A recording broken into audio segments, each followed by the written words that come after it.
मुख्य सचिव म्हणून या राज्याची सेवा करण्याची संधी दिली, विश्वास टाकला.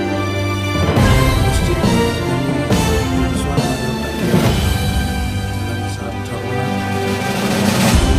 या राज्याच्या प्रत्येक सेक्टर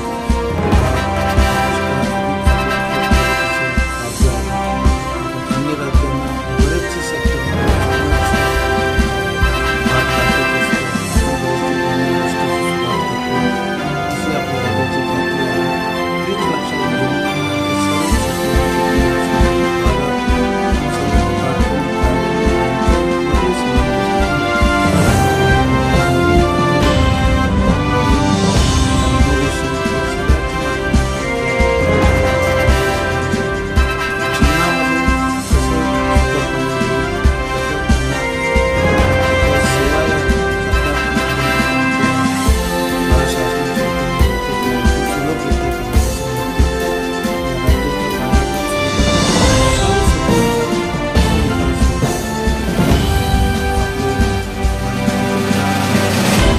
मुख्यमंत्री 2047च्या विकसित महाराष्ट्राचे जे स्वप्न पाहत आहे आणि त्यांनी जी दिशा आम्हाला जी दिलेली आहे त्या दिशाकडे आपला हा राज्य कसं वाटचाल करतील तेवढे मी माझ्या वतीने आपले या सर्व महाराष्ट्र राज्याच्या लोकांना मी शब्द देऊ शकतो की माझी पूर्ण टीम एक टीम म्हणून या सर्व ध्येयाला, सर्व डिपार्टमेंटला, सर्व सेक्टरला आपल्या पुढे नेण्यासाठी जे काही आमची मदत लागेल आणि 24 तास आम्ही त्यासाठी काम करत राहू.